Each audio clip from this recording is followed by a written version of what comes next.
Bag বোচকা গোল করে কোথায় যাচ্ছি সেটা জানাতে চলে আসলাম নতুন ব্লগ নিয়ে। Hello everyone, welcome to Tani Banis new blog.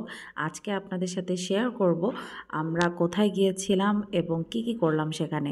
সামনেই রোজা, আমরা সবাই যে যার বাসায় বিজি হয়ে যাব। দ্যাটস ওয়াই আমরা গিয়েছিলাম আরিয়ায়ুষের দাদু বাড়িতে এবং সেখানে আমরা 2টা দিন কিভাবে কাটালাম আপনাদের সাথে শেয়ার করার চেষ্টা করছি আজকে। প্রথম দিনই রান্না করা হয়েছিল হাঁসের মাংস, যেটা অনেক মজা হয়েছিল, কিন্তু খেয়ে আমার এমন অ্যাসিডিটি হয়েছিল যে এরপর আর কোনো ভিডিও ক্লিপস আমার সেদিনের মতো নেওয়া হয়নি। এবং বিকাল থেকে একটু বেটার ফিল করি। রাতে ডিনারের জন্য আলুর ভর্তা করব, পেঁয়াজ মরিচ ভেজে নিচ্ছি। এছাড়াও খুবই সিম্পল বাট খুবই মজার একটা রেসিপি ছিল সেদিন রাত্রে, সেটা হচ্ছে কাঁচা টমেটো দিয়ে পেঁয়াজ মরিচ দিয়ে পুঁটি মাছ ভাজা।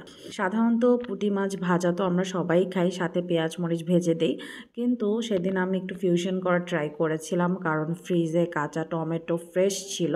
তো সেটাকে কুচি করে প্রথমে আমি নর্মালি হলুদ লবণ দিয়ে পুঁটি মাছ ভেজে নিয়েছি এবং এরপর পেঁয়াজ, তারপর আপনার কাঁচা টমেটো, কাঁচা মরিচ, লবণ, হলুদ দিয়ে সুন্দর মতো ভেজে তার ভেতরে পুঁটি মাছগুলো দিয়ে মিক্স করে নিই।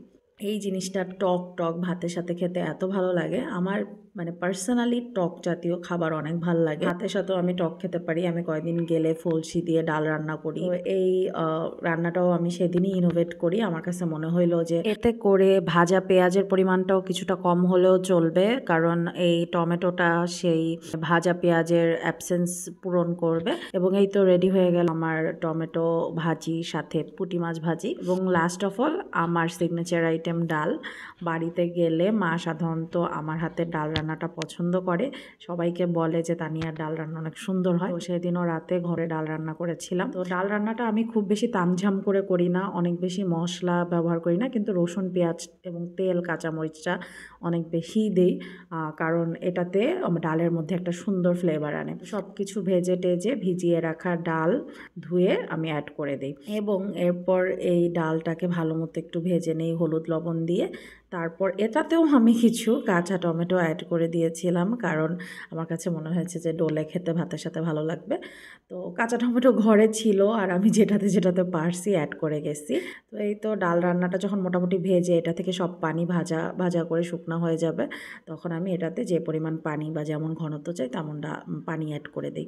তো এই তো ব্যাস, ডাল রান্না হয়ে গেলে শেষে ধনিয়া পাতা দিয়ে নামিয়ে নিই।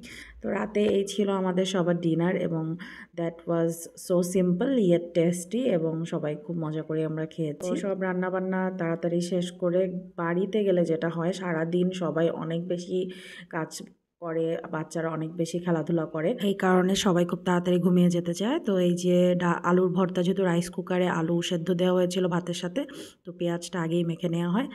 অন্যদিকে আরিয়া আয়ুষ রাত 8টার সময় তার দাদুর কাছে বলে চানাচুর দিয়ে মুড়ি মাখিয়ে খাবো। আর 2 দিনের জন্য বাড়ি গেলে তার দাদু তাদের কোনো আবদারই অপূর্ণ রাখে না। তো এরকম মধুর স্মৃতি নিয়ে আমরা আমাদের বাসায় ফেরত আসি। ফেরার পথে আমরা আমাদের প্রিয় কালিদার পাড়ে একটু থেমে আমাদের প্রিয় মালাই চাটা ট্রাই করি। এই তো that's all for today's. Thanks for watching my videos.